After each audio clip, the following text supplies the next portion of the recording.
Shri Ganesha Sharada Gurubhyo Namaha Agajanana Padmarkam Gajananam Aharnisham Anekadam Tam Bhaktanam Ekadantam Upasmahe. Welcome to all for this 15th chapter with the description of Gajanana's worship.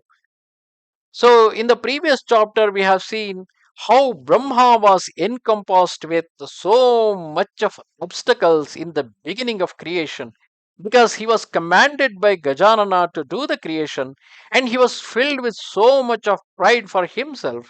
With an arrogance that he was the only one who had seen all the creation among those trinities. He was the only one to see the creation within the Gajanana's belly. So he was filled with arrogance, and with that arrogance, when he start directly that I'm capable of doing the creation, with that self pride, when he start doing the creation, he was filled with so much of obstacles for himself.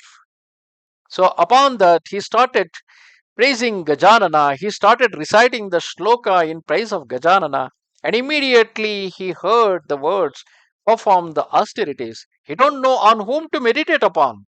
So he started seeing in his mind the very presence of Gajanana, his ornament, his the body worn with so many ornaments, and his beautiful body. He started meditating upon it. Then upon he heard the voice saying that, look, that there is a banyan tree in front of you, and there is a banyan leaf there. Brigu, who is narrating this story to King Somakanta, he continued, saying that then Brahma had a great vision, excellent sage. Whilst wandering here and there, he saw a large banyan tree in the water. But he had this misgiving. Since this universe, both movable and immovable, was completely destroyed by water in the past, and these trinities are the only beings who are created in the beginning of the creation. The entire universe was destroyed by the water, heat, and the great wind. How could one solitary large fig tree have remained here in the mid of the ocean? On a leaf of that tree there was a small boy. He had 4 arms, a beautiful tiara. He was resplendent with earrings, and he was wearing a necklace made of pearls and jewels shining brightly on his neck. He had a half moon on his brow, red clothes, and also thread around his waist, the sacred thread.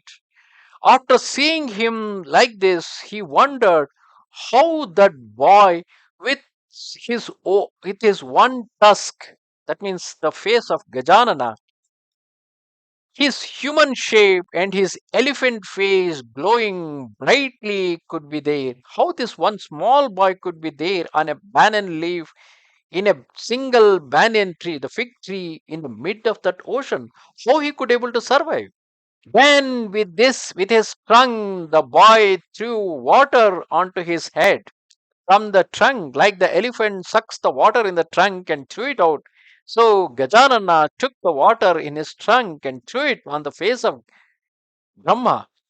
After which Brahma, filled with both anxiety, he was already filled with anxiety, and he is now also filled with joy, laughed loudly. When he laughed, the boy got down from the banyan tree and coming on to Brahma's lap, he spoke in a mellifluous voice.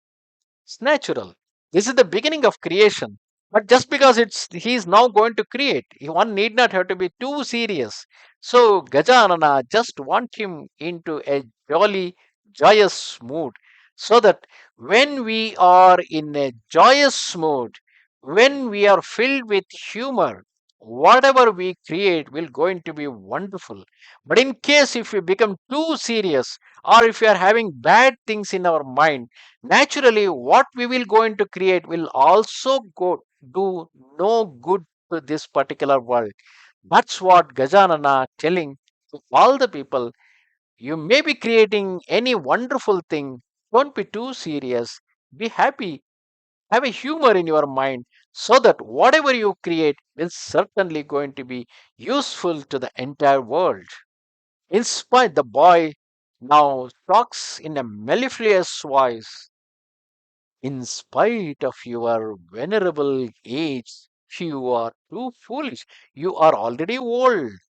He was having the white hair, but you are too foolish and more simple than a simpleton. You are overwhelmed with anxiety about the creation. Because of that reason, you have stuck obstacles and very anxious about your austerities. You have been continually wandering around in this water. In the beginning, he was stuck with so many obstacles. But then, when he was asked to perform austerities, he again filled with anxiety, don't know what to do. He was wandering here and there in the water. Now, oh, four faced Brahma, I will teach you this mantra of mine. It consists of one syllable and is a remedy for the removal of all your anxieties. Receive it 1 million times with a preparatory ritual. There is a ritual which you have to follow and keep repeating it.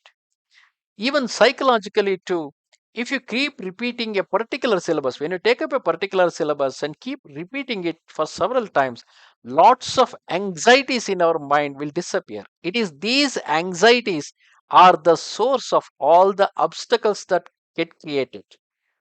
And why the obstacles come? That's because we are filled with the arrogance that I know everything. I don't need anybody's help. I can do everything. The moment you are filled with such kind of an arrogance, the next minute there will be a confusion, and that confusion will bring in the anxiety. And the only solution to one such kind of an anxiety is to keep repeating a bija mantra. As I told in the previous chapter too, the bija mantra with a single syllable is gum. And if you start repeating gum, gum, gum, and I'm just expressing it openly, but slowly reducing it to only lip movement, and then finally, if we keep repeating this in our mind, please don't do perform this.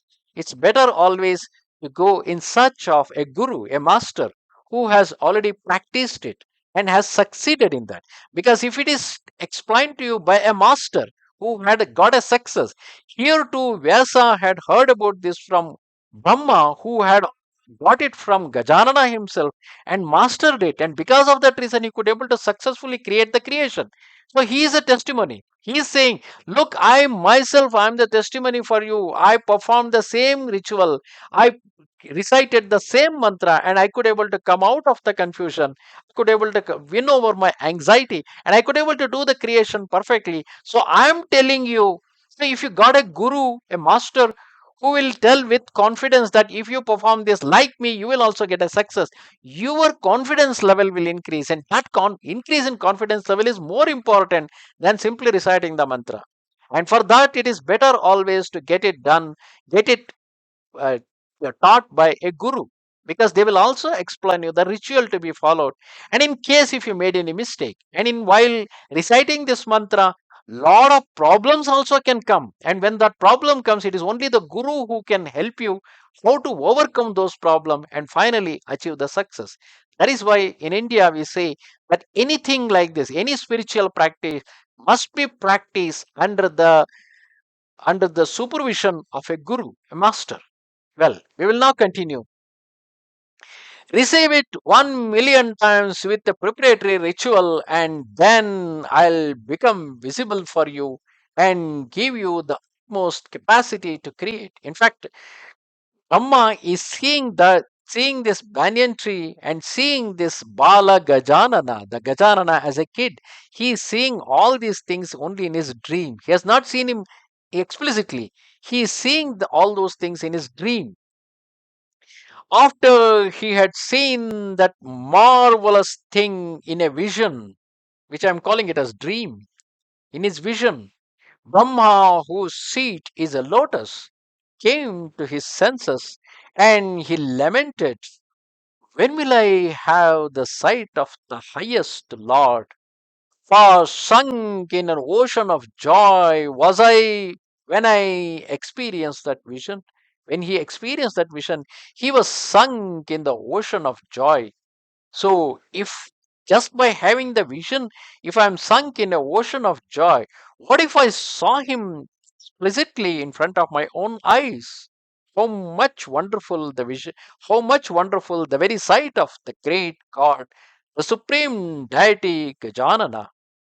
Then, after he had bathed, he stood with one foot on a lotus, meditating on Gajanana, and recited that supreme single syllable mantra for many days. And for 1,000 years, he performed a great austerity with his senses conquered, his wish for food conquered, stationary like a wooden stick or a stone. That means when we are deeply involved in reciting a particular mantra, when you are doing the japa, when you are counting upon that, you don't even feel like drinking any water. That means you don't feel thirsty, nor you feel hungry. You forget the very needs of the basic needs of the body because you're so immersed in the mantra recital, and you simply stood like a wooden stick or like a stone. Then from out of his mouth came dangerous flames which severely injured all beings. Because the very aspect of performing these rituals, they create so much of heat within our body. One need to be very careful about that. That's the reason why I told in the beginning that it should be done, it should be performed initially under the supervision of a guru, a master. Only after the master says that now you are capable, you know how to recite this mantra, you can go and practice it independently. Till then, we need to practice it before a guru. So, here also from the Brahma's mouth, the dangerous flames started coming out and they started injuring all beings around. After Gajanana had seen Brahma's firm devotion, he was satisfied with his deep devotion, and Gajanana appeared before Brahma. His splendor was that of myriad of suns, and like Agni, he was garlanded in flames.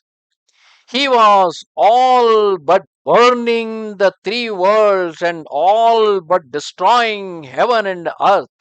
The very brilliance of Gajanana was so big.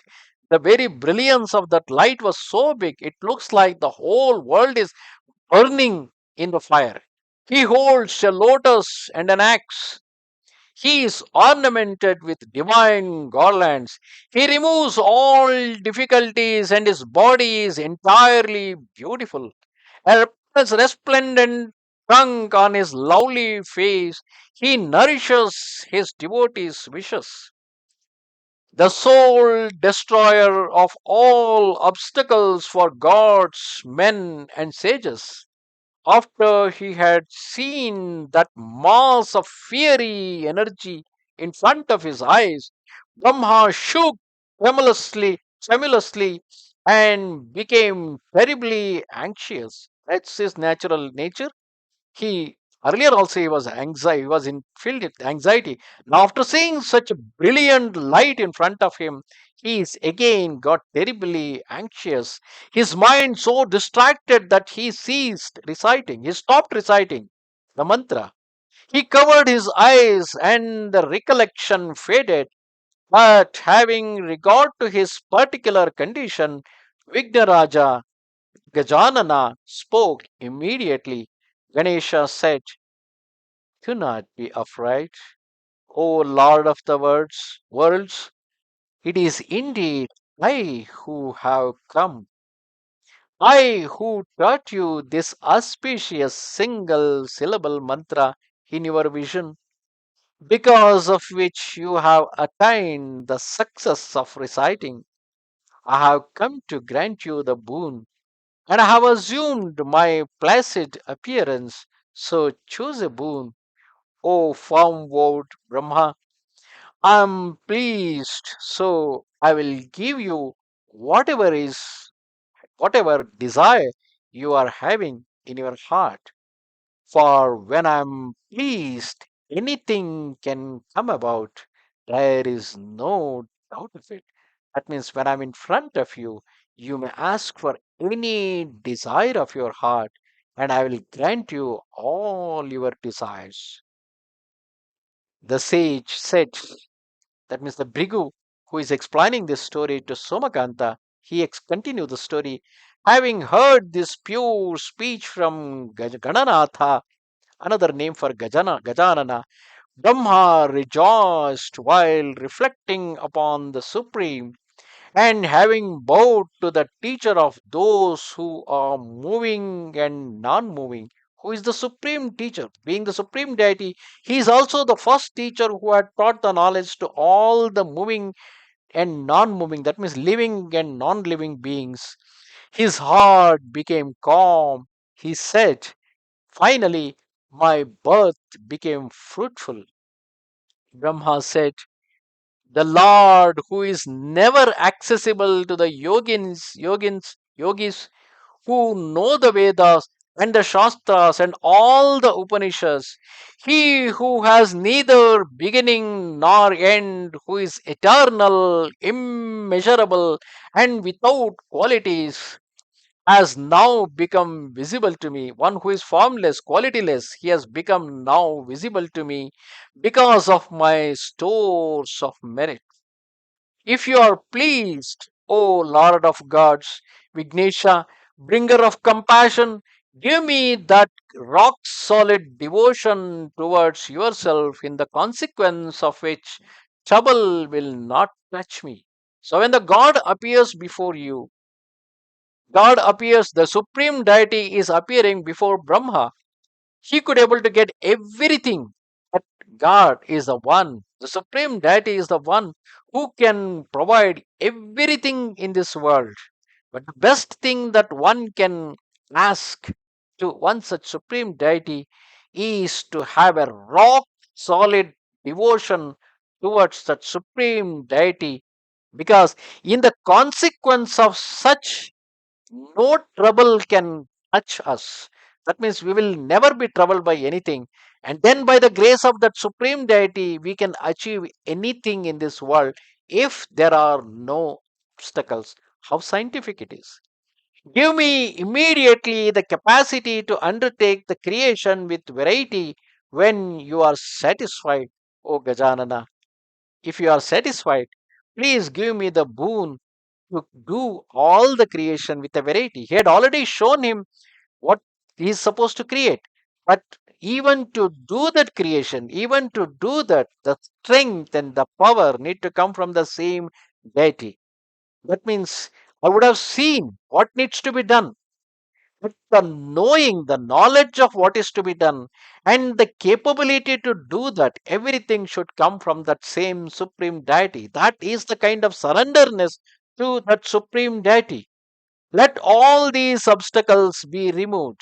By a mere recollection on my part, you must always cause all my duties to be completed, and at depth give me certain liberation, knowledge, and purity. Within me, give me the liberation, the required knowledge, and a purity in thinking, so that anything that I could able to think about with your blessing, that should get created immediately. On hearing this, Ganesha said, yes, you must produce that vast creation with its variety of kinds. After having recollected me, all obstacles that have surrounded you will now disappear from everywhere, and due to my favor, you will have rock solid devotion and auspicious knowledge. Fearlessly now perform all your duties, O four faced Brahma. The sage Brigu, who was explaining this story, Brahma obtained that very boon and worshipped the Lord. Whatever he conceived in his mind certainly started appearing in front of him. Due to Ganesha's favor, two young girls appeared just the right moment, and they were called Siddhi and Buddhi. Brahma, they were now become Brahma's daughters, and he presented them in the worship of Ganesha. Both were glorious with faces and eyes charming and tranquil. They were adorned with various ornaments embossed with many jewels. They were redolent of celestial fragrances and adorned with celestial clothes and garlands. Brahma decreed that these two girls should be present for him.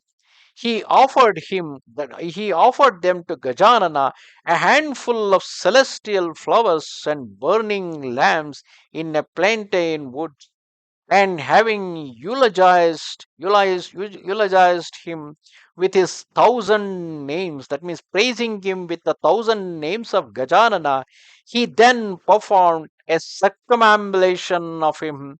After paying homage, he propitiated him with the words, "Be beneficent towards those who are wretched." In this way, Brahma, the Supreme Lord, worshipped him. Then the illustrious Ganesha, who removes obstacles, became pleased, and having taken these two women, who are called as Siddhi and Buddhi, the Lord disappeared. Their very names are having lots of significance. Siddhi means something that you will going to achieve. And for that something that you will going to achieve, you need to have the buddhi for a proper use of that achievement. One is achievements, the capabilities, those are called as siddhis.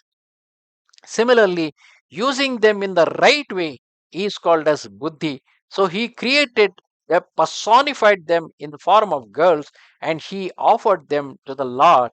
And with those two women, the Lord disappeared. And at the command of the Supreme Lord, and by virtue of his favor, Brahma, tranquil in his mind, and that means he is so calm in his mind, he produced that creation laid out as it had been done before.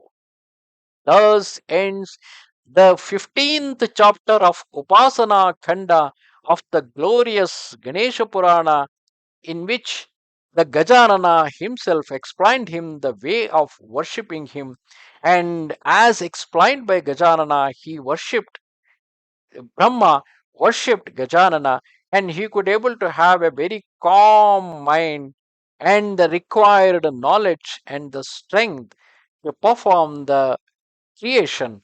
And in the beginning of his creation, he personified Siddhi, achievement or capabilities, and the Buddhi, the knowledge. He personified those two in the form of two girls, and he offered them to Gajanana. And with that, he started doing the creation.